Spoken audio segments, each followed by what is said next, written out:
Miss Marple witnesses an unsettling sight during an afternoon tea. A porcelain teacup drifting eerily across the table without a hand to guide it.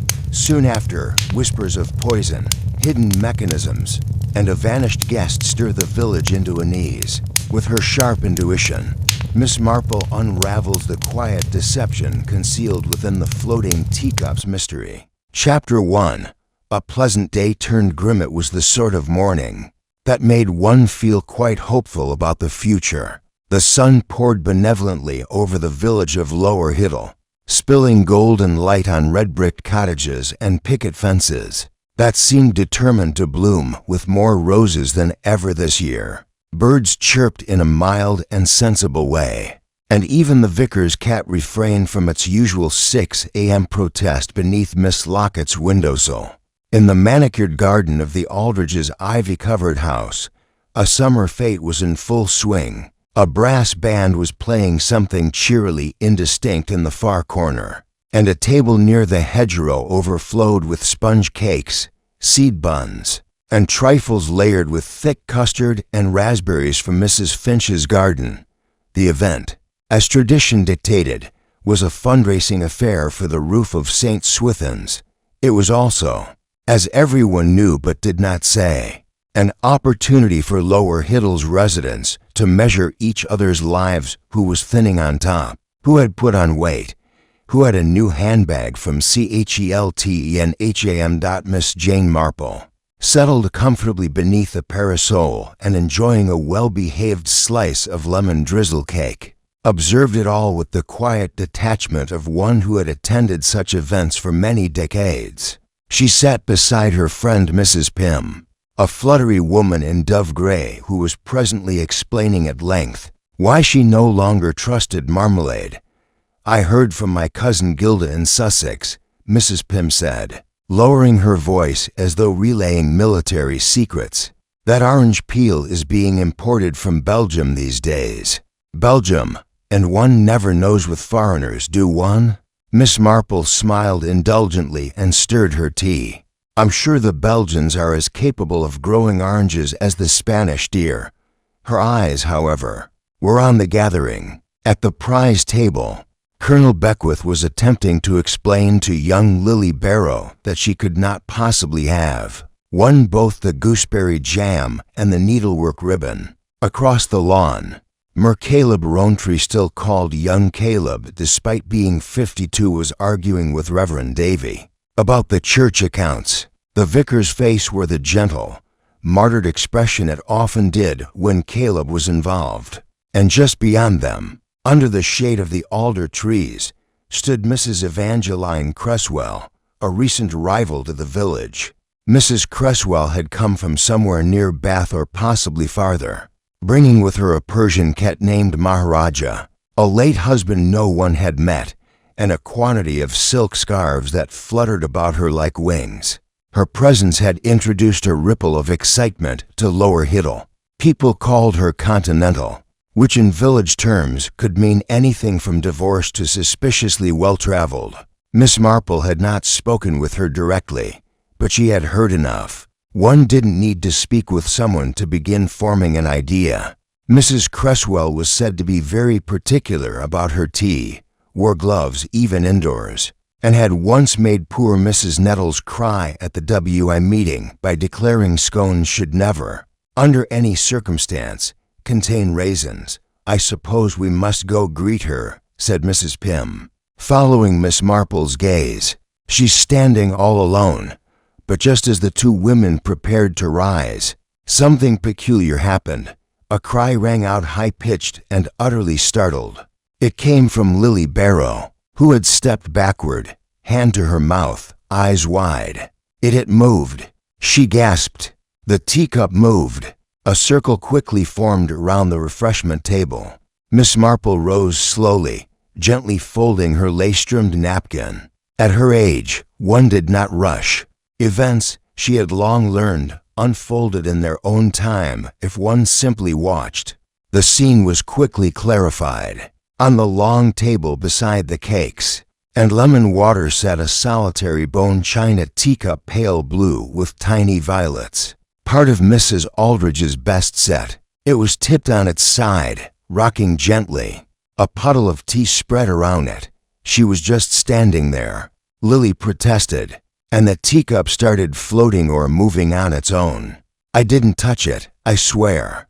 It's just the tablecloth, someone said dismissively. It slipped.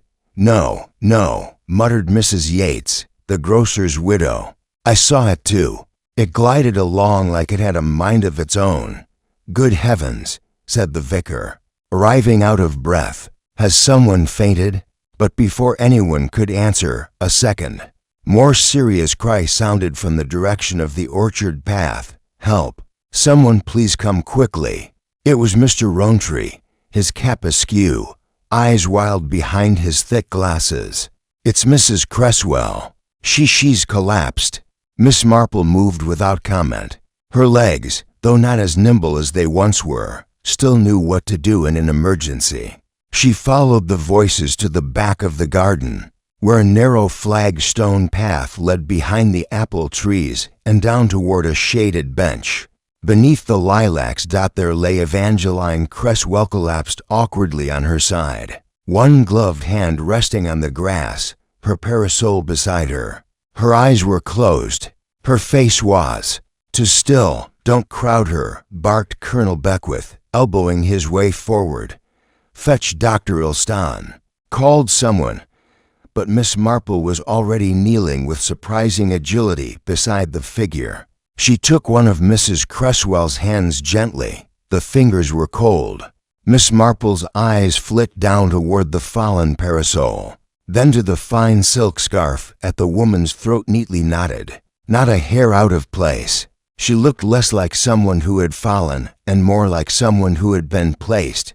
"She's dead," Miss Marple said quietly, but with calm certainty. A collective gasp went up. Somewhere, a bird burst from the hedge and flew away with an indignant shriek.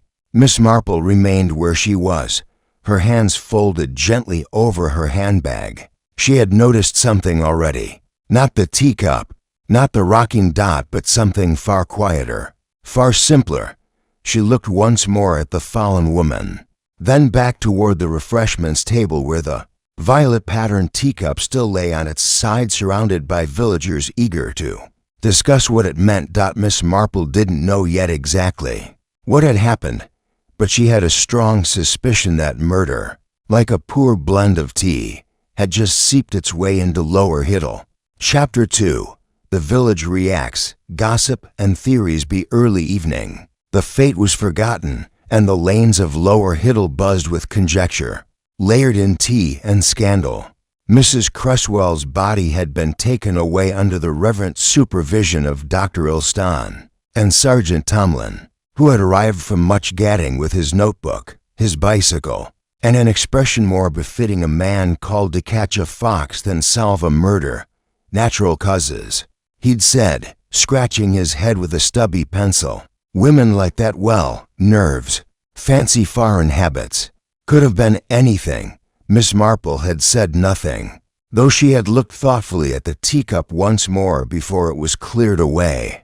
But by the time the sun began its descent behind the downs, the verdict of the village was already in her well. "She was asking for it," said Mrs. Bletchley at the post office counter, adjusting the register drawer with unnecessary emphasis. "All those silks and perfumes, not natural in a place like this. She didn't ask for death, surely," murmured Silas the grocer, who wore an expression of uneasy piety. "Though I did hear she took laudanum for her nerves." "Did you hear that from anyone with a face?" snapped Mrs. Bletchley. At the Three Swans Inn, Caleb Rowntree was holding court beside the fire. "Though it was the middle of August, I saw it with my own eyes," he insisted.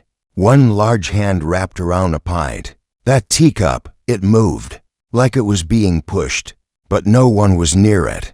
"That's the wind," said Derek Tubb, the barman. "Or a sloping table, don't be daft.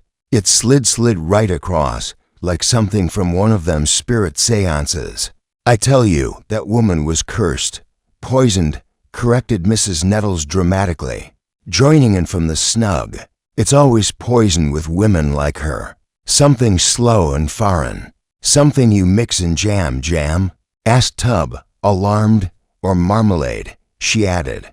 Depends on the bitterness. In Miss Marple's parlor on Church Lane, the atmosphere was less theatrical but no less contemplative. Her nephew Raymond had once said that his aunt's cottage had the ambience of genteel espionage, flowers on the sill, polished teacups on the tray, and the sort of quiet in which no secret was safe for long. Miss Marple sat across from Mrs. Pym, the tea between them growing cool. The curtains were drawn, not for drama, but to keep out the moths. She was not well liked, said Mrs. Pym, stirring her tea with unnecessary vigor. But that hardly explains it. Collapsing like that. She seemed perfectly healthy an hour before. Appearances can be deceptive, said Miss Marple, picking up a dropped stitch in her knitting. And sometimes being disliked is simply convenient. Mrs. Pym frowned. Do you think someone did it deliberately? Miss Marple looked up. I think Mrs. Cresswell was not the kind of woman to fall over in the lilacs and die without cause. A silence fell between them, broken only by the distant ticking of the clock. Mrs. Pym leaned forward. Do you know, I heard she was blackmailing someone? Miss Marple gave her a mild look. Oh, only what Gladys said. Her sister works at the Aldridges. She overheard a conversation last week, raised voices. Something about secrets not staying buried, that sort of thing. Did Gladys's sister say who Mrs. Cresswell was speaking to? No, but she said there was a man's voice. Not Mr. Aldridge, someone else. Miss Marple nodded slightly and reached for a fresh ball of yarn. It's always interesting, she said softly, how secrets have a way of making people rather more flustered than facts ever do. At that same hour, in the drawing room of Maple Hollow, the Aldridge residence, the Fates' hosts were not faring much better. I simply cannot believe it, moaned Mrs. Aldridge, wringing her lace-edged handkerchief. A death on my lawn. It's beastly, perfectly horrid, agreed her husband, who had consumed 2 brandies and was attempting a third. On fête day, no less. The bishop will never forgive us. She was wearing her best gloves, said their daughter, Clara, pale and wide-eyed on the settee. That means she dressed for someone. What on earth are you talking about? Snapped her mother. She always wore those soft gray gloves for someone she wanted to impress. Oh really, Clara, you've been reading those detective novels again. But Clara looked thoughtful. No, she once said so at the WI meeting. A woman's gloves speak louder than her lips, she said. Mr. Aldridge snorted. Well, her lips aren't speaking now, are they? Clara flinched. Show some decorum, Harold, said Mrs. Aldridge stiffly. She was a guest in our garden. The silence that followed was weighted. Clara smoothed her skirt. Do you think she knew something? Something someone didn't want her to share? Mer Aldridge glanced sharply at her. What an absurd suggestion. But he didn't deny it. Elsewhere in the village, Sergeant Tomlin stood uncertainly in the vicar's study, staring at a biscuit plate as though unsure of its purpose. Reverend Davy was trying his best to offer helpful insight. She was not a churchgoer, he said. Rarely attended anything, though she sent in money for the roof. But I must say there was something theatrical about her. How do you mean, sir? Well, she was always telling stories. Names dropped, allusions made. She mentioned once she'd dined with someone who had later met a dreadful fate. Left everyone wondering what she meant. I suppose that's why people say such things now. Tomlin sighed. Everyone's got an opinion, and none of it helps me fill in this report. Did she have family? Not locally. Just a solicitor's note with her things were contacting the firm in Bath. The vicar paused, then added quietly, there was something else. She came to see me 2 weeks ago. Confidentially. Tomlin leaned forward. Yes? She said she feared being misunderstood. That was the word she used. Not attacked. Not harmed. Misunderstood. The sergeant frowned. That doesn't sound like a warning. No, It sounded like guilt. Tomlin made a note and stood up. "Thank you, sir," in her quiet cottage. Miss Marple sipped her tea, eyes half closed in thought. It wasn't the scandal that occupied her mind, nor the theories of the villagers, entertaining though they were. It was a simple image, the teacup, pale blue, rocking gently. And Mrs. Cresswell's gray gloves, still on her hands when she fell. Miss Marple had known women like her before, women who wore their elegance like armor, and their secrets like perfume meant to linger, to be noticed. And if Mrs. Cresswell had been killed, it had not been in a fit of rage. It had been calm. Prepared. Almost elegant. And that, Miss Marple thought, was the most frightening thing of all. Chapter 3. The first clues and suspicions. The following morning, the village of Lower Hiddle had regained its outward composure. The bunting from the fete still fluttered in the hedgerows, and a few remaining crumbs from seed cake littered the edges of the green. But underneath the polite smiles and murmured greetings, something uneasy lingered. Miss Marple rose earlier than usual and stood for a long while at her window, looking down the lane toward Maple Hollow. The Aldridge household, normally bustling with quiet efficiency, was curiously subdued. The curtains were half drawn. The milk bottles had not yet been taken in. She dressed with care, simple tweed, her good brooch, and stepped out, nodding to Mr. Polkinghorne, who was trimming his hedge with funereal precision. "Terrible business yesterday," he muttered without looking up. "Yes," said Miss Marple mildly, "and most inconvenient for the roof appeal." She walked toward the High Street, stopping at the post office where Mrs. Bletchley greeted her with the air of someone balancing shock and excitement.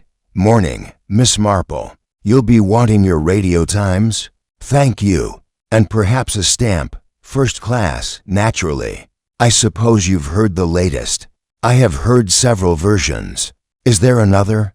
Mrs. Bletchley leaned over the counter. "They say it might not have been natural causes after all. Dr. Elston's been terribly cagey." "Cagey?" "Apparently he sent something off to the coroner in Gloucester." Something." Miss Marple inclined her head. "Toxicology? That's it. Poison, Miss Marple. That's what they're thinking now." Miss Marple made no reply, merely folded the stamp into her purse. "But no one can say who'd want to poison her," Mrs. Bletchley went on, eyes bright, "unless it's true about the blackmail, or the inheritance, or both. You know how it is, new people stir up old things." "Indeed," said Miss Marple. "Thank you, Mrs. Bletchley. Do give my regards to your sister." And with that, she stepped out into the morning light, her expression unreadable. At Maple Hollow, Clara Aldridge was in the drawing room, slowly folding the remains of bunting with the help of her friend Lily Barrow. Neither spoke for several minutes. "I keep seeing her face," Clara said at last. "It didn't look peaceful." Lily shivered. I dreamed about her. She was holding the teacup and whispering something I couldn't hear." "Do you think someone meant to kill her?" Lily bit her lip. "Everyone says so. But who would?" Clara hesitated. "Do you remember that day in the village shop, when she came in and Mr. Rowntree dropped the whole basket of apples?" Lily nodded. "He went white as a sheet. She said something like, 'People always get nervous around me, especially those with sins to hide.' I thought she was joking." Clara looked toward the window. "I don't think she ever joked." Meanwhile, Sergeant Tomlin had returned, this time with Constable Burke, to speak to those who had been closest to the scene. They began with Colonel Beckwith, who had been present at both the teacup incident and the discovery of the body. "She was dead when I found her," the colonel said firmly, arms crossed, mustache bristling with righteousness, slumped on the bench, quite pale. The parasol had fallen, but not her hat. It seemed deliberate, sir, deliberately staged. I know what a fall looks like. I've seen it in battle. This was not one." Tomlin scribbled that down. "And before that, she'd been talking with Reverend Davy, I believe, and possibly with Mrs. Aldridge." But I can't be sure I was with the treacle tart. Did you notice anything unusual?" The colonel paused. "Only that business with the teacup." Tomlin brightened. "Yes, that it slid. I saw it move, but I didn't see who was near it just before. It was peculiar, but not sinister. Frankly, I thought it might be vibration from the band. Did the teacup belong to the Aldridge set?" "I imagine so. Their best china." Later that morning, Tomlin spoke to Miss Marple, though not with great enthusiasm. "I know you like to observe, Miss Marple," he said, flipping through his notes, "but I dare say this time it's best left to the professionals." "Of course, Sergeant," she said pleasantly, "though I must admit I did notice something strange about the teacup." Tomlin sighed.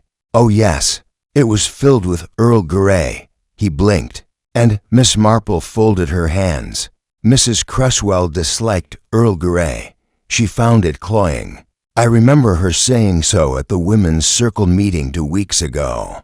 She said she preferred a proper Indian black tea, without silly perfumes. Tomlin shifted. She might have accepted it anyway, possibly, but she was rather particular. She even brought her own loose leaf to the vicarage garden party. Tomlin blinked again. "I see," Miss Marple continued. "Also, when I examined the cup, it was quite full, almost untouched." Tomlin's pen paused. "So she didn't drink it?" "Not more than a sip, I'd wager.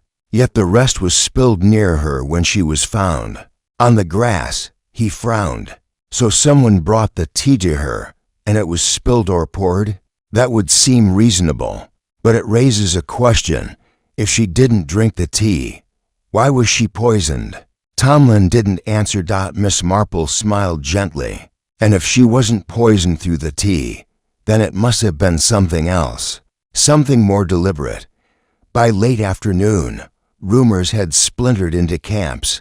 One group, led by Mrs. Bletchley and the Nettles sisters, insisted it was poison in the tea, though no one could agree who had poured it. Another faction whispered that Mrs. Cresswell had stumbled on a local scandal and was silenced before she could speak. A third, quieter set, believed in something more romantic, a rejected lover or a secret affair turned deadly. But Miss Marple sat by her garden window, the lace curtains drawn back, and considered the facts. Mrs. Cresswell was dressed to impress. She had barely touched her tea. She had been found dead in a graceful pose to graceful. She had been afraid of being misunderstood. And someone, she felt certain, had gone to a great deal of effort to make it appear otherwise. It wasn't the village gossip that concerned Miss Marple, nor even the inconsistencies in Sergeant Tomlin's report. It was the teacup. Not that it had moved, but that it had moved in public, visibly, under observation. Someone, she said softly to herself, wanted it to be seen, and that, in her experience, was never an accident. Chapter 4. Miss Marple quietly observes in the second day after the fete. The sun had lost some of its cheer, and a thin cloud stretched like gauze across the sky.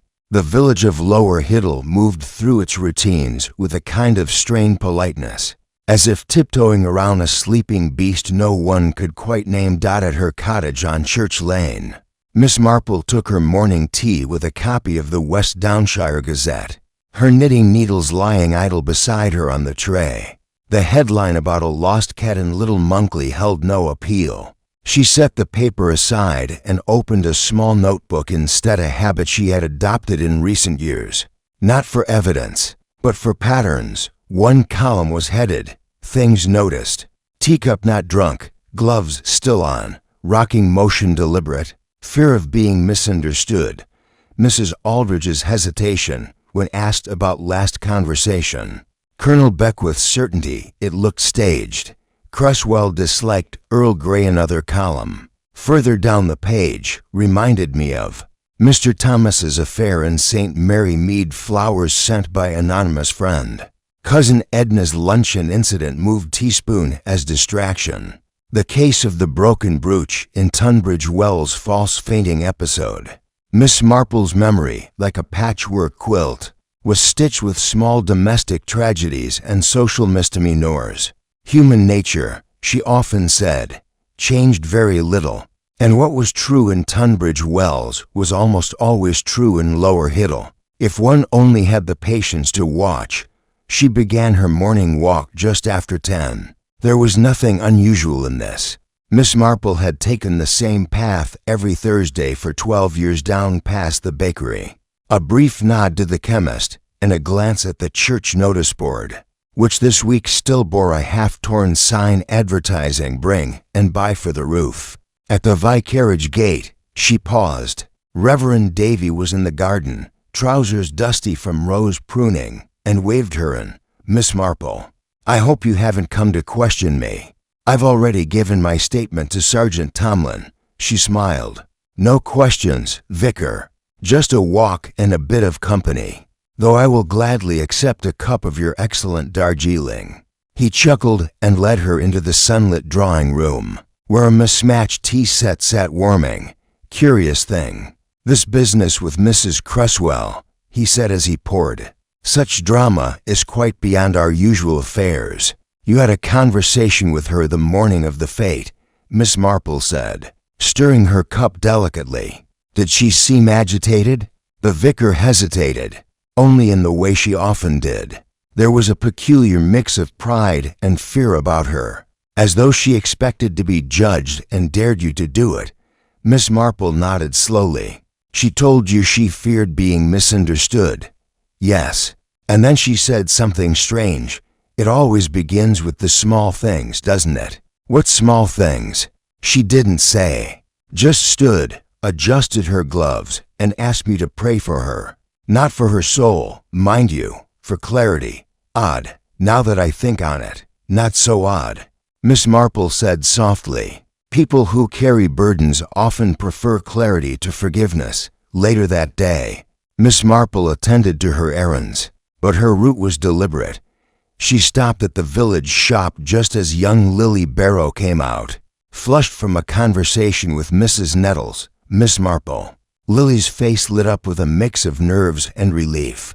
"You don't think it's wrong to talk about her, do you?"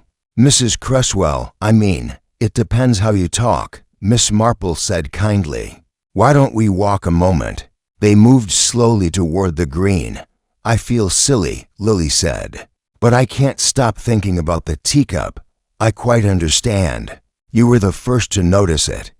"Yes, and I don't think it just moved. I think someone meant for it to move, for us to see it." Miss Marple stopped walking. "Why do you say that?" Lily hesitated. "Because Mrs. Cresswell said something earlier just a few minutes before. She was standing near the table and she said, 'One can't always control how things are seen.'" "Can one?" I thought she was talking about her hat. But now, Miss Marple's expression did not change. "Did you notice who was near the table at that time?" Well, Mr. Rowntree had just left to speak to the vicar. Clara Aldridge was still fussing with the cake knives, and Mrs. Aldridge herself came over shortly after. Miss Marple nodded. "Thank you, Lily. That's very helpful." She left the girl at the green and made her way to the Aldridge house, where the gate was ajar and voices floated through the shrubbery. Mrs. Aldridge was on the front step with Sergeant Tomlin, her expression taut. "Of course I offered her tea," she was saying. "It's what one does. But I didn't choose the flavor. That was the girl's." Tomlin made a note. "Did you see her drink it?" "No. She took it with her. Said she preferred to sit near the orchard." "Was anyone else near her then?" Mr. Rowntree passed by. He was pacing. "And your daughter?" Mrs. Aldridge's lips thinned. "Clara?" "No. She was helping with the silver." "Why?" Tomlin closed his notebook. "Just routine." As he turned and left, Miss Marple stepped forward. "May I come in, Edith?" Mrs. Aldridge started. "Jane, I didn't see you." Miss Marple gave her a knowing look. "You didn't answer the sergeant truthfully, I think." Mrs. Aldridge stiffened. "What do you mean?" "You know very well Clara was near Mrs. Cresswell just before she died." Mrs. Aldridge paled. "She was only passing." "She wasn't. Oh, Jane, this is dreadful." I told her not to speak to the woman at all. Why? She knew. She knew about Clara's indiscretion. And indiscretion? Mrs. Aldridge closed her eyes. A year ago. A foolish attachment to a man already married. Nothing came of it. But Mrs. Cresswell hinted she might. Share the story. Blackmail? Mrs. Aldridge was silent. Was Clara frightened? Yes, but she would never do anything violent. I believe you, said Miss Marple. But someone did. And that someone counted on all of us believing the same. She left without waiting for tea. Back at home, Miss Marple returned to her notebook. She added a new line. Clara Aldridge. Motive protection. Fear. Teacup placed deliberately. Conversation with Lily. One can't control how things are seen. And below that, in neat, unhurried script, this reminds me of the bishop's niece at Chipping Underwood. Tea again. Misdirection. And something placed where it would be noticed, not to hide a crime, but to distract from how it was done. She sat back in her chair, hands folded. The puzzle wasn't quite formed yet, but she was beginning to see the shape of it. Something about this crime was rehearsed, theatrics for an audience, but not all the actors knew they were on stage. Chapter 5. First suspects. The police think it's simplest. Sergeant Tomlin, though a competent man in matters of lost bicycles and wayward sheep, had never much liked cases that came with whispering women and perfume. Murder, to his mind, should be straightforward, a blunt instrument, a clear motive, preferably a confession scribbled on hotel stationery. Unfortunately, Mrs. Evangeline Cresswell had died without such courtesies. Still, by the morning of the third day, he felt something like relief as his investigation finally settled on a suspect, one with motive, means, and to Tomlin's satisfaction, a temperament just mysterious enough to rouse suspicion. Mr. Caleb Rowntree, he said with quiet finality, standing in the vicarage kitchen. He had the most to lose. Reverend Davy, handing over a teacup, raised his brows. Rowntree, I know he's a loud fellow, but poison hardly seems his style. Tomlin consulted his notepad. Mrs. Cresswell had been asking questions about the old bakery sale, the one he negotiated 5 years ago. Word is she uncovered something irregular. Ah, said the vicar, slowly. The inflated receipts. Tomlin blinked. You knew. Only recently. Mrs. Cresswell hinted as much during her last visit. She called it creative accounting. Well, creative or not, said Tomlin, it gave her leverage. And from what I hear, Rowntree was not keen on being publicly embarrassed. Too much pride. Too much talk of parish council ambitions. The vicar sipped his tea. Still, to poison a woman at a fete, in broad daylight. Tomlin tapped his notebook. He was one of the few near the refreshment table, and he lingered by the orchard path only moments before she was found. Davy looked unconvinced, but said nothing. And there's this, Tomlin added, lowering his voice. He has a history, good heavens, not criminal. No, but in '38, before the war, he was caught out in some messy business in Lyme Regis, land deal. Woman involved. All hushed up, but it left a stain. The vicar looked troubled. That doesn't make him a killer, Sergeant. No, said Tomlin, pocketing his notes, but it makes him easier to believe as one. Later that morning, Caleb Rowntree found himself sitting stiffly in the small back room of the Lower Hiddle Constable's office, which smelled faintly of leather polish and boiled cabbage. Tomlin sat across from him, pen poised. I understand this is all very upsetting, the sergeant began in a tone of exaggerated patience, but I do need to ask where you were between 3:10 and 3:30 on the afternoon of the fete. I told you I was walking near the orchard path, Rowntree said, his face red with contained outrage. Cooling off after that blasted conversation with the vicar. Were you alone? Yes. No one saw you? Plenty of people saw me, just not at the precise moment you seem to care about. Tomlin clicked his pen closed. And the tea? What tea? The one that was brought to Mrs. Cresswell. It was poured from the same urn you hovered near. Lily Barrow thinks you passed it to her. Rountree's face twitched. That's absurd, is it? Or is it the sort of detail someone overlooks when they're trying to make a scene look accidental? Caleb slammed his hand on the table. You listen to me, Sergeant. I did not kill that woman. But you had motive. Rountree leaned forward. So do half the people in this village. She knew something about everyone. You think I was the only one she cornered with veiled threats and arched eyebrows? She enjoyed having the upper hand. Then who, Mr. Rountree? Caleb sat back heavily. Ask Clara Aldridge. Or better yet, her mother. Tomlin blinked. Mrs. Aldridge. She looked terrified when the body was found. Not shocked, terrified. And if you ask me, Clara had been weepy all week. Don't know why, but it seemed connected. Tomlin scribbled, but his expression remained firm. We'll speak with them again. But for now, I'd advise you to remain in the village, as if I've anywhere else to go. Rountree muttered bitterly. News of the interview spread within the hour. In Lower Hiddle, secrets had short lifespans. By lunchtime, the village green was abuzz. Rountree. Mused Silas, folding carrots into a basket. I suppose it makes sense. He's always been too pleased with himself. Pleased men don't poison, countered Mrs. Yates, who had once played Lady Bracknell in the Women's Dramatic Society. Poisoning takes planning, nerves, delicacy. Double quotes. Mrs. Bletchley nodded solemnly. Or a woman's touch, said Mr. Silas. You think it was one of us? Well, Mrs. Bletchley whispered. I heard Mrs. Cresswell said something cutting to Clara Aldridge during the fete. Something about past entanglements. Made the poor girl cry. Miss Marple, who had come in for ginger biscuits, said nothing. But her blue eyes were thoughtful. Later, back at home, she penned a new entry in her notebook. Suspects as seen by police. Caleb Rountree. Financial motive. Near Orchard. Check on time. Earn. Evidence weak. But compelling enough for public suspicion. Additional observations. Clara Aldridge visibly upset.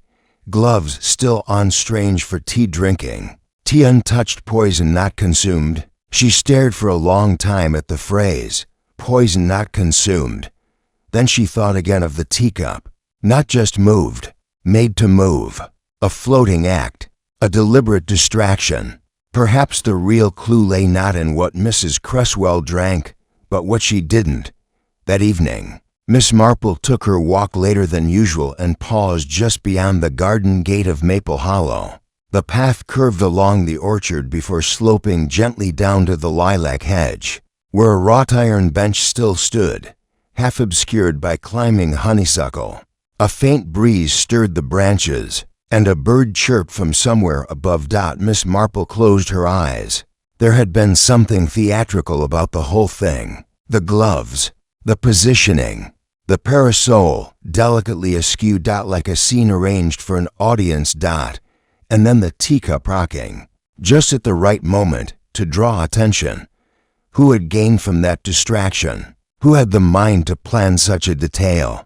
She opened her eyes and made her way back up the path, slowly, carefully, noting where the grass had worn thin. She paused at the bench and looked down. Then she smiled, just faintly. Someone had left behind a small, pale thread. It caught in the breeze and curled against the stone like a whisper. Not much, but enough. Chapter 6. A hidden clue, overlooked, but vital. Following morning dawned with a haze of low-lying fog. Over Lower Hiddle, softening hedges and chimney stacks into indistinct silhouettes. The kind of weather, Miss Marple thought, that made everything appear ghostly, half forgotten. Like secrets just out of reach. She had just taken her usual place in the front sitting room with her embroidery lavender sprigs on. A tea cozy when there was a light rap at the door. Mary, her young housemaid, opened it to reveal Clara Aldridge. Miss Marple set her needlework aside gently. Clara, dear, how lovely to see you. Won't you come in? Clara stepped across the threshold like someone emerging from fog, herself pale, hesitant, and clutching her handbag with both hands.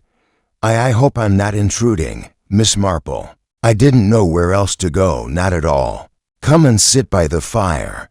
A cup of tea." Clara nodded mutely. Her eyes were red-rimmed and darted about the room like a trapped bird's. When Mary had brought in the tray and quietly withdrawn, Miss Marple poured the tea with a practiced hand and offered a plate of lemon biscuits. Clara took one, but did not eat. "I heard the police spoke to Mr. Rowntree again," she said quietly. "They did," Miss Marple replied, watching the girl's trembling fingers. Clara looked up. "I don't think he did it." Miss Marple smiled faintly. "Neither do I." That seemed to surprise Clara. She blinked rapidly. "Then who?" "That," said Miss Marple gently, "is precisely what we must work out." For a moment, the room was quiet save for the faint ticking of the mantel clock. Clara bit her lip. "Miss Marple, I know people are talking about me. About my mother." "Yes," Miss Marple said simply. "She was always afraid of Mrs. Cresswell. Not openly, you understand. But if Evangeline came into the bakery, my mother would find an excuse to be in the back room. She feared exposure." Clara's hands clenched. "Years ago, my mother, well, she borrowed some money to help my father. He was ill then. Mrs. Cresswell found out and used that information to keep her compliant." Clara nodded, eyes shining. "She made her work Sundays, forced her to bake for church teas without payment. It was cruel, really. And if Mummy protested, she'd remind her that debts could be made public." Miss Marple's mouth set in a thin line. "And what about you, Clara?" she asked softly. "Did Mrs. Cresswell ever hold anything over you?" Clara hesitated. "Not exactly, but she liked to hint. She'd say things that made me feel ashamed, as though she knew my thoughts." Miss Marple did not press.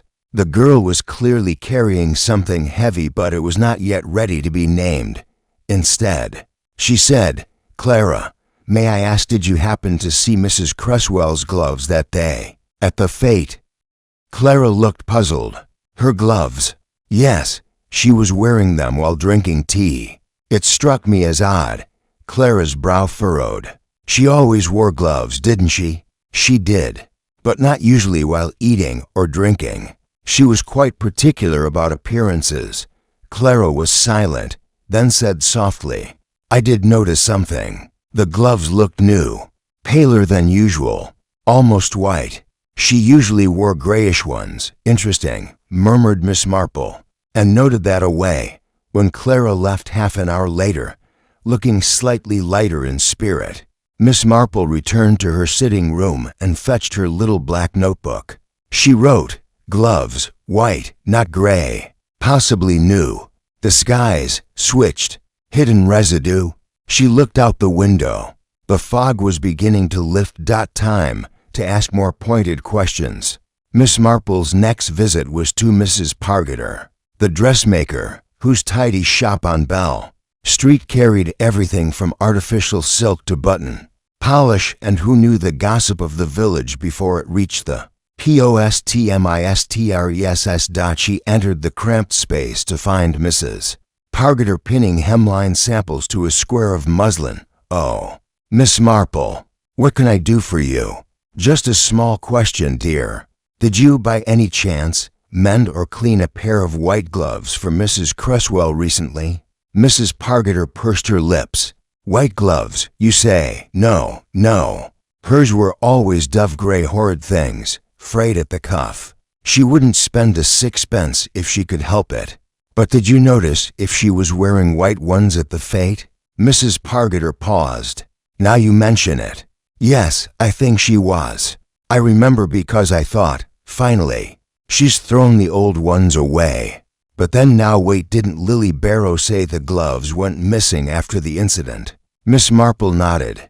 "They were never recovered. Odd that, quite, that afternoon." Miss Marple made a quiet detour to Maple Hollow. The constable at the door, a young man named Hughes, recognized her at once. Miss Marple. Come to poke about the scene again? I was rather hoping to, she said sweetly.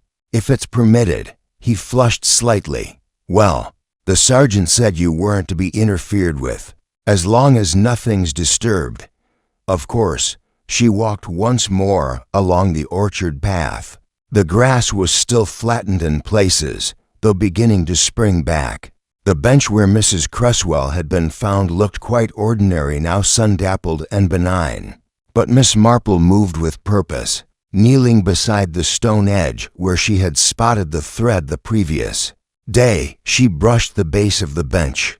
Again, another thread, pale silk, fine, almost transparent. She retrieved a small envelope from her handbag and tucked the fragment carefully inside. Then she stood and examined the hedge behind the bench.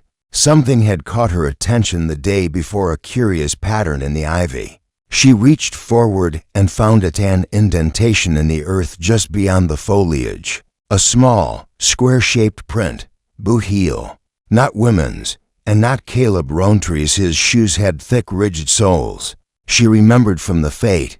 She stepped back, mind racing. The gloves were not just an oddity, they had been changed, and the real pair had vanished. Why? To conceal a trace? A substance? Something that might reveal the true cause of death? She thought again of the untouched tea, the rocking cup. The body collapsed to perfectly. No accidental poisoning. This had been staged, and the killer had known exactly what they were doing. Miss Marple's lips thinned. She had seen a murder like this before, in St. Mary Mead, years ago. Different players, different motives, but the same tidy hand. The same desire to arrange death to look like happenstance. She turned and walked briskly back toward the gate, the pale thread in her pocket and a quiet certainty building in her chest. There was someone in Lower Hiddle who had rehearsed this murder, and Miss Marple intended to find them. Chapter 7. The baker's daughter. A cry in the night wind picked up that evening, sending a sharp rustle through the late summer hedgerows and rattling the panes in Miss Marple's bedroom window. She had just extinguished the lamp and drawn the quilt to her chin when a distant sound pierced the village's quiet. A high, thin scream. She sat up instantly. Not an owl, not a fox, there was too much anguish in it. Human, and close. Moments later, Mary knocked lightly at the door. Miss Marple, did you hear it too? Yes, dear. Fetch my shawl. 10 minutes later, Miss Marple was hurrying as briskly as age allowed toward the bakery, where a small knot of villagers had gathered outside. Clara Aldridge stood in the doorway in her nightgown and slippers, sobbing, her hands smeared with flour.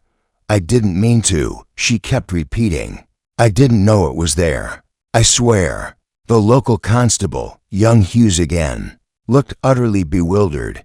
I think we should go inside, Miss Marple suggested gently, and the crowd parted as she stepped through the bakery door. Inside, the scent of yeast and sugar hung thick in the air. A mixing bowl sat askew on the wooden counter, and behind it, Clara was trembling. What happened, dear? Miss Marple asked. Clara looked up. Her eyes were wide with horror. I was preparing dough for the morning. Mummy always said to make it before bed, and I knocked the tin over, the one on the top shelf. It hit the floor, and something spilled out. Constable Hughes held up a cloth bundle with tongs. The edge had fallen open, revealing what appeared to be the remains of gloves. White ones, stiff with a faint grayish stain at the fingertips, hidden in a tin. Miss Marple asked quietly. Clara nodded. One we used to keep biscuit cutters in, but I haven't opened it in weeks. The crowd at the door murmured. Miss Marple leaned forward, peering at the gloves. The staining subtle, barely perceptible, reminded her of something she'd seen in a laboratory during the war. Not blood, not dirt, something more chemical in nature. I'd suggest sending them off for testing. She told the constable. There may be traces worth identifying. Constable Hughes blinked. Yes, Miss Marple. Of course. Clara looked as though she might faint. Miss Marple touched her arm. Come now, let's sit down. You've had quite a shock." The next morning dawned gray and heavy. Clara had not been arrested, but the whispers that followed her to church were louder now. She sat in the back pew, downcast, while Reverend Hargreaves spoke on the theme of redemption and private guilt. Miss Marple took a moment after the service to speak to the vicar privately. Mrs. Cresswell was very active in the church, wasn't she? She asked mildly. Indeed, an iron force for good. She ran the flower committee, the music rota, and the financial ledgers. Miss Marple smiled faintly. And did she keep those ledgers herself? Every penny, said the vicar. She insisted on balancing the books monthly. Why do you ask? Miss Marple's gaze drifted toward the side room where the books were stored. I wonder, Reverend, whether I might be permitted to see them. Just briefly. He hesitated, then nodded. Well, I don't see the harm. I'll fetch the key a few minutes later. Miss Marple was seated at the small desk beside the hymnals, the church's financial records laid before her. Most entries were neat, methodical, a spidery, looping script clearly Mrs. Cresswell's, but something caught her eye immediately. 2 entries in the last month had been altered, not crossed out, but slightly overwritten. One was a donation of £20 from the Summer Fates Proceeds, marked as allocated to repairs. A second entry, dated the day before the fete, showed £50 transferred to floral accounts, and yet, according to the Flower Committee's minutes, no new flowers had been purchased that month. She leaned back in her chair. Mrs. Cresswell had been moving money. Why? Later that afternoon, Miss Marple paid a call on Miss Denham, the music tutor who gave lessons to the village children. That Miss Denham was slender and sharp-featured, with eyes that missed little and lips that rarely stayed still. Such a terrible business, she said, ushering Miss Marple into a tidy parlor with sheet music stacked in every corner. And poor Clara, though, I always thought there was something odd about that family. Too silent, if you ask me. You knew Mrs. Cresswell well? We all did. She was forever at committee meetings, always had something to correct, always right, of course, at least according to her. Did she ever speak of money troubles? Miss Denham raised a brow. Mrs. Cresswell, oh, no. If anything, she liked to remind others of their shortcomings, particularly Clara's poor mother. Miss Marple sipped her tea, her mind clicking over gears. Do you remember what Mrs. Cresswell did after the fete ended? Miss Denham frowned. Let me think. She said she had a headache. I assumed she'd gone home early. Miss Marple inclined her head. She didn't. She went to Maple Hollow. Miss Denham's eyes widened. Alone? Yes. Odd. Very. That evening, Miss Marple sat quietly at home, reviewing her notes. She had confirmed that Mrs. Cresswell wore unfamiliar gloves the day of her death. Her original gloves, presumably stained or damning, were found hidden in the bakery tin. She had been seen drinking tea, but the cup remained full. The floating was staged. She had altered the church accounts before her death. Miss Marple's fingers tightened slightly on her pen. There was more than spite and cruelty here. There was desperation and possibly blackmail. Mrs. Cresswell had secrets, but someone else had more to lose. Just then, Mary knocked gently. Beg pardon, miss, but there's someone at the back door. Miss Marple looked up. It was Caleb Rowntree. The old man stood, hat in hand, eyes lowered. I shouldn't be here, he muttered. But I heard something. I thought you ought to know. Miss Marple motioned him in. What is it, Mr. Rowntree? He hesitated. There was a quarrel between Mrs. Cresswell and someone in the orchard. Day of the fete. I was behind the shed. Didn't mean to eavesdrop. Who was she arguing with? He shifted. I don't know the voice, but it wasn't Clara or Denham or the vicar. It was a man, younger than me. Miss Marple's pulse quickened. What was said? Rowntree frowned.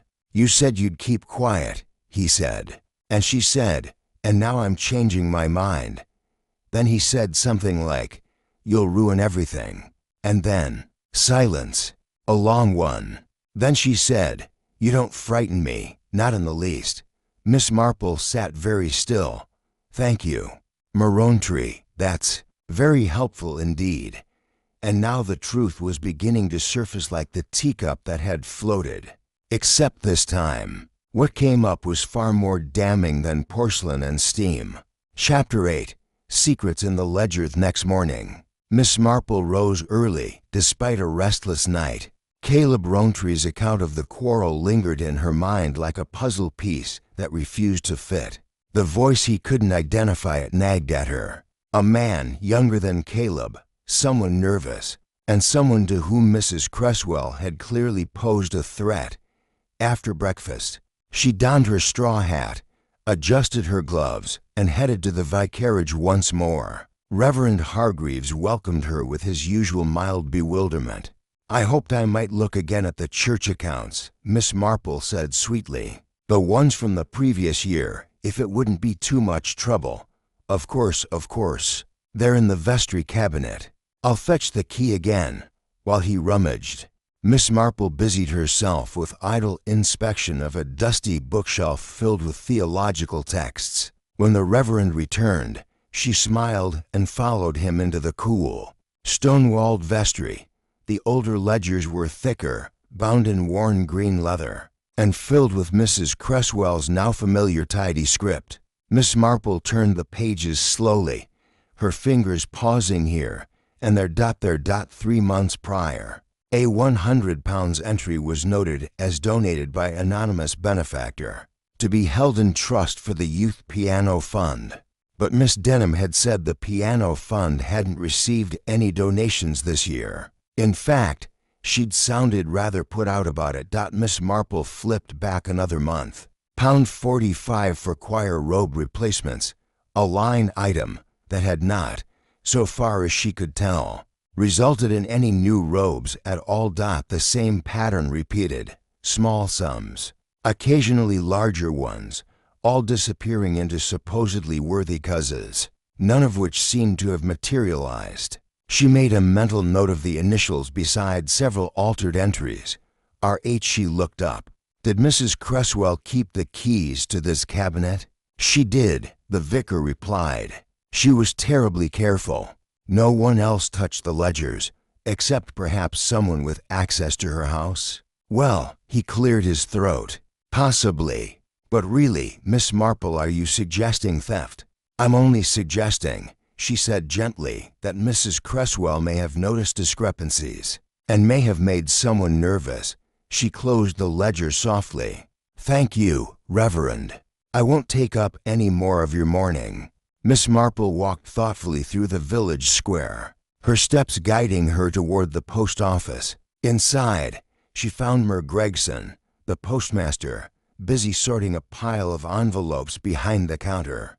"Ah, Miss Marple," he said, peering over his glasses. Morning, Mr. Gregson. I wondered if you could help me with something rather delicate." He gave her a curious look. "Of course. Do you remember if Mrs. Cresswell ever sent or received any registered letters?" "In the past few weeks." Mer Gregson scratched his head. "She did receive one about a fortnight before she died. Brown envelope, registered. I remember because she came in with quite a fuss about having to show her identification. Do you recall who sent it?" He shook his head. "Didn't recognize the return address. London, I think. That was interesting. Very interesting indeed. And did she post anything registered?" "Now that you mention it, yes. 3 days before the fete, she posted a thick envelope, also registered. Looked rather tense, now I think back." Miss Marple nodded slowly. "Did she pay in cash?" "She always did." She thanked him and made her way out, her mind humming. A London letter, a reply. And then the fete. The timeline was becoming sharper. That afternoon, Miss Marple called on Inspector Craddock, who had returned to St. Mary Mead for further inquiries. He was sitting stiffly in the lounge of the village inn, nursing a lukewarm cup of tea and looking vaguely irritated by the lace doilies. "Ah, Miss Marple," he said, brightening slightly. "I suspect you're about to tell me something I ought to know." "I very much hope so," she said, taking the seat across from him. "Have you had the gloves tested?" "We've sent them to the lab in Basingstoke. Results should be back by Thursday. Possibly paint residue or something adhesive. We're not sure." She nodded. "I think Mrs. Cresswell wore them the day she died, but they weren't hers." Craddock leaned forward. "Go on." "She was meticulous. She would not have worn something ill-fitting or soiled, and certainly not left them behind to be hidden, unless she was hiding them for someone else, or keeping them as evidence, perhaps to confront someone." He pursed his lips. "Interesting. I also believe," Miss Marple continued, "that she had discovered irregularities in the church finances, several sums unaccounted for, though entered as legitimate, and someone tried to cover it up." Craddock frowned. "Are you suggesting blackmail?" "Quite possibly." He rubbed his chin. "And who would she have blackmailed?" "Clara." "No, Clara doesn't fit. She's not cunning, and she's far too frightened of Mrs. Cresswell to confront her in an orchard." Craddock's brow rose. "An orchard?" Miss Marple told him of Caleb Rountree's overheard quarrel. "A male voice," she concluded. "Not a villager. Someone young enough to sound uncertain, perhaps panicked." Craddock tapped his fingers on the teacup. "We haven't identified any such individual. I wonder," Miss Marple said delicately, "whether you've looked beyond the villagers." He gave her a sharp look. "Go on. Who was in the village that day, but not of it?" Craddock's expression changed slowly. "You think it could have been someone visiting the fete?" "I think," said Miss Marple quietly, "that it might be someone connected to the vicarage, someone with access to the ledgers, someone Mrs. Cresswell might have caught borrowing from the church. Reverend Hargreaves." "No," she said firmly. "He's too transparent. But someone who might have come to stay, or someone trusted." Craddock stood. "That narrows it down. I'll speak to the vicar again." Miss Marple rose too, smoothing her gloves. "Ask him about the nephew, the one who stayed over briefly last month." Craddock paused. "I hadn't heard about a nephew." "You wouldn't have," she said. "But I did. From the cleaning woman." That evening, Miss Marple sat in her parlor, knitting untouched on her lap, a cool tea beside her. Outside, the shadows stretched across the lawn as the sun began to sink. There was a story behind Mrs. Cresswell's death, one that involved pride, secrets, and perhaps a quiet revenge. She had threatened to expose something. Someone had believed her, and acted. But why the floating teacup? That part, still, seemed theatrical, staged to suggest poison, to mislead or to send a message. Mary stepped in from the kitchen. "Begging your pardon, but there's a Miss Denham at the door." Miss Marple looked up. "Does she look distressed?" "Rather." "Then do let her in, Mary. I expect she has something on her conscience." Because the past, Miss Marple knew, always found its way to the surface whether you buried it in flour or floated it in bone china. Chapter 9. The Music Teacher's Confession. Miss Marple regarded Miss Denham with a gentle, inquiring gaze as the young woman stepped nervously into the parlor. She clutched her handbag tightly against her chest, the knuckles of her pale hands stark against the leather. "I hope I'm not intruding," she said in a strained voice. "Not in the least," Miss Marple replied, motioning toward the armchair by the fireplace. "Do sit down. Mary has just put on the kettle." But Miss Denham remained standing. "I don't want tea. I only have a few minutes." Miss Marple folded her hands in her lap and waited. "There's something I must tell someone," Miss Denham said in a low, hurried voice, "before the police twist it into something it's not." Miss Marple's expression remained unchanged, though her interest sharpened. "Go on, dear." Miss Denham drew in a breath. "I lied when I said I hadn't seen Mrs. Cresswell the day she died. I did. I saw her in the orchard," she admitted. "It was just after 11. I'd gone round the back path from the schoolroom. to pick some elderflower Mrs. Cresswell had promised I could, but she was already there, standing under the apple tree. What was she doing? She was talking to someone. I couldn't see who, but I heard her say, "It's over. I know what you did." Miss Denham swallowed hard, and then I crept away. I didn't want to be seen. She lowered her eyes. I was afraid. Afraid for Mrs. Cresswell? No, Miss Denham whispered. Afraid of her. She could destroy people if she chose to. She had a way of knowing things. Secrets. Miss Marple nodded slowly. And did she know one of yours? There was a long pause. Miss Denham's fingers twisted in her lap. She found a letter. In the vestry. It was addressed to someone I once worked for. A reference I forged. A forged reference? Miss Denham nodded miserably. Years ago. Before I came here. She found it weeks ago. Said nothing at first. Then last Sunday after the fete she confronted me. Said she would have to inform the vicar. Miss Marple's voice remained gentle. And did she? I don't think so. But she gave me 3 days to resign quietly. Yet you stayed. I couldn't afford to leave. And I thought maybe she would forget. Or change her mind. But then she died. Tears had sprung to Miss Denham's eyes now. I didn't kill her, she whispered. But I was glad she was dead. And that's a horrible thing to admit. Miss Marple offered a handkerchief. It's not uncommon, I'm afraid. Relief is a very human reaction. But relief is not guilt. The police will want to know what you heard and saw. It may help them more than you realize. Miss Denham nodded mutely, wiping her eyes. After a moment, she stood. I'll go to them. Thank you, Miss Marple. I just needed someone to listen. Listening, Miss Marple said with a kind smile, is often where the truth begins. That evening, a soft rain fell over St. Mary Mead, painting the pavements in silver and scattering droplets across the vicarage windows. Inside, Reverend Hargreaves sat stiffly in his study, the collar of his shirt askew and his brow furrowed. Across from him, Inspector Craddock leaned forward. I understand your nephew stayed with you last month.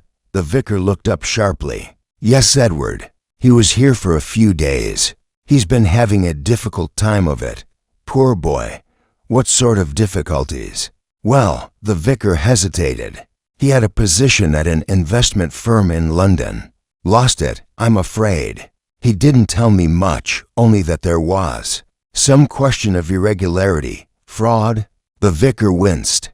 Not proven, but there were whispers. He left before matters could be made official. Craddock nodded slowly. And did Mrs. Cresswell know about this? The vicar shifted. I don't know. Perhaps. She was frightfully observant. Craddock tapped his notebook. Did Edward attend the fete? Yes, briefly. He left that afternoon. Before or after the murder? The vicar looked uneasy. After. But I don't see how. Where is your nephew now? In London, I believe. Staying with his mother. We'll need his address. Later that night, Miss Marple sat by the fire. A letter open on her lap. It was from a friend in Chelsea, an observant widow with an ear for gossip and an eye for young men. The letter confirmed what she suspected. Edward Hargreaves had indeed worked at a firm now under quiet investigation for mismanagement of funds. He had abruptly vanished just before the inquiry began, and curiously, a large bank transfer had recently been made to the same London branch. Mrs. Cresswell had posted her letter to Miss Marple folded the paper and leaned back. So the pattern emerged. Mrs. Cresswell, a meticulous and exacting woman, had noticed something unusual in the church ledgers. Funds missing, sums diverted, perhaps notes altered. Someone had used the church as a temporary funnel and thought themselves clever enough to cover the tracks. But Mrs. Cresswell had always kept a second copy of the accounts, likely stored away. She had confronted the person responsible, likely not meaning to blackmail, but to force restitution. And then she had died, not from poison, but from something staged to resemble a poetic demise, a floating teacup, a symbol. Someone had chosen that scene carefully. And the gloves, a red herring, or evidence she never got the chance to use. There was one final thread. Who was the anonymous benefactor who had so conveniently donated the large sum? Marked Youth Piano Fund? Miss Marple rose. It was time, she thought, to speak to Miss Denham again, and perhaps pay a second visit to the Rowntree cottage, because murder in St. Mary Mead, as she well knew, was never quite what it seemed. Chapter 10. A cottage of broken promises. Morning after her late-night deductions, Miss Marple made her way through the drizzle to the Rowntree cottage. It was a neat little place, whitewashed walls, climbing roses now heavy with rain, and an air of faded gentility. Inside, Miss Denham welcomed her in with red-rimmed eyes and a trembling hand. A fire burned low in the grate. "You're not here about the piano again?" she asked softly. "No, dear," Miss Marple said kindly. "I'm here about the teacup." Miss Denham's breath caught. "The teacup," she echoed. "The one that floated in Mrs. Cresswell's parlor." You see, that image never quite rang true. Mrs. Cresswell was not the sort of woman to let her tea grow cold. She was punctual, exacting. She also never wore gloves indoors, and she always used her own bone china cup, the one with violets, not the chipped Village Hall cup she was found with. I don't understand." "Oh, I think you do," Miss Marple said gently. "But perhaps I should explain what I believe happened. I don't say it to accuse, only to clarify. You may stop me at any point." Miss Denham sat very still. Miss Marple continued in a low, precise tone. "Mrs. Cresswell discovered discrepancies in the church accounts, missing money, doctored ledgers, not just petty amounts, thousands quietly redirected over months. She had suspicions, perhaps proof. So she wrote a letter to the bank and one to a solicitor. But she made a fatal mistake." She paused. Miss Denham did not speak.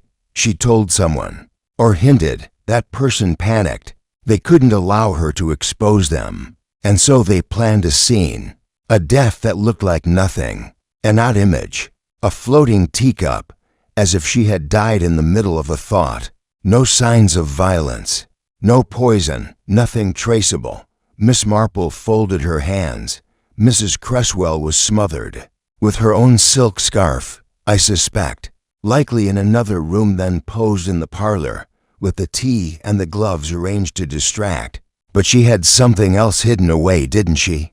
Miss Denham's eyes were shining with tears now. "The second ledger," Miss Marple said quietly, "where she recorded every payment, every withdrawal, neatly, meticulously. I believe she entrusted it to someone she thought honest, someone she'd once forgiven or helped, perhaps someone she even liked." A long silence. Then Miss Denham whispered, "She gave it to me." Miss Marple nodded. "I thought so. She told you to keep it safe. And when you realized what it meant, when it could prove, you panicked. Not because you killed her, but because you knew who did." Miss Denham covered her mouth. "It was Edward," she said at last. "Edward Hargreaves. He came here the evening before she died. I saw him through the orchard. She let him in. Did you hear anything?" Miss Denham nodded. "He was angry. She said she was going to expose him. He begged her not to. Then he left. I didn't tell the police because I was frightened and ashamed. I knew he was in trouble, but not how far it had gone." Miss Marple rose gently. "Come with me, dear. It's time we took the ledger to the inspector. The truth will be painful, but not nearly so damaging as silence." Inspector Craddock sat at the vicarage table, thumbing through the second ledger, a frown deepening on his brow. "It's all here," he murmured. "Payments siphoned from the organ fund, the hall repairs £3,000 over 8 months. All signed E. Hargreaves under false initials, hidden in the primary ledger, then covered with altered pages." Reverend Hargreaves sat pale and stricken. "I had no idea," Miss Marple said gently. "You trusted your nephew, as one does. He was clever enough to pose as a benefactor while returning the money through false donations. Craddock looked up. We'll need to bring him in. He may deny it, but this is more than enough to secure an arrest. Miss Marple tilted her head slightly. He will confess. In the end, guilt always frays the edges. Edward Hargreaves was arrested at Paddington Station 2 days later, attempting to purchase a one-way ticket to Lisbon under a false name. In his suitcase, police found forged bank documents and a letter of blackmail written in Mrs. Cresswell's angular hand, never posted, but clearly intended for her solicitor. Under questioning, Edward broke down. It wasn't meant to happen, he muttered. She was going to destroy everything, my chances, my life. I only meant to frighten her. She struggled, then she stopped. His voice cracked. I didn't know what to do. I thought if it looked natural if no one saw. I didn't mean to kill her. But he had. St. Mary Mead returned to its gentle routines.